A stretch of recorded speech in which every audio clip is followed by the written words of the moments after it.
Dana Abercrombie, The Koalition. Thank you so much for speaking to me. This series I love it so much. Well, I wanted to start with the concept of dreamers and losers and kind of that creation of how it's implemented within the show, within both the characters and kind of their dreams and ideals. Yeah, so oil and gas is based on booms and busts. So you have high fortunes and high losses, and that kind of the dreamers and the losers. There's always someone who's kind of riding high, but you also are always aware that, failure, loss can be right around the corner. Like catastrophe is always present. And so it's a high stakes gamble a lot of times in the oil and gas industry. And I think that that show kind of shows like the stakes and how people like Monty Miller, who is played by John Hamm, they've hit the jackpot, while Billy Bob Thornton character, he played the same hand but didn't come out on top. And so now he's working for Monty Miller, and they're just still rolling the dice out there.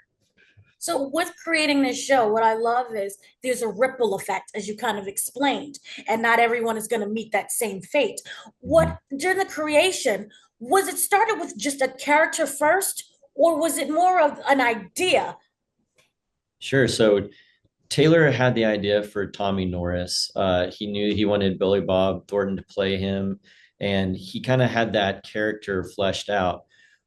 What I think bringing Boomtown, the podcast that I did, into this was it just created a world for Tommy to really engage with and explore. We have the Roughnecks, we have the football in high school, the Odessa, Texas, Friday Night Lights aspect to it as well. And so it just makes the character of Tommy just have this really immersive, dynamic world to enter. Interested also with the podcast of building off of from that into creating this adapted world. What was what you wanted to say, or what did you feel was kind of important that it really expands upon that we don't necessarily always get because it's also a different medium with audio. Yeah, absolutely.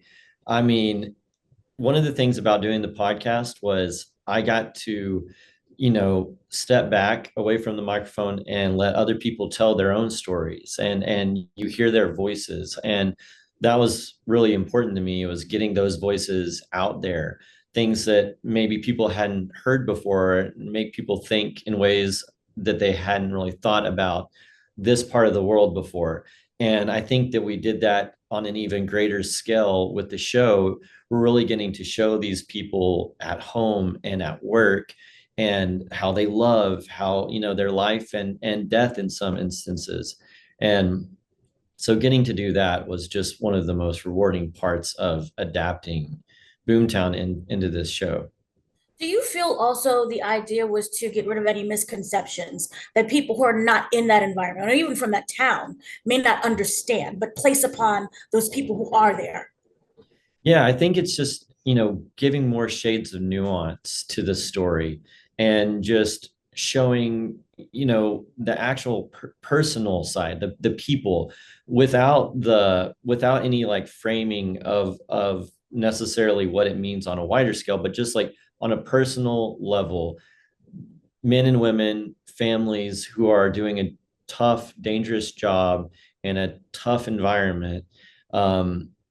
To provide for their families, and honestly to provide for all of us. This world that we've created is running on the things that they extract from the earth, and just kind of getting to that heart was really important.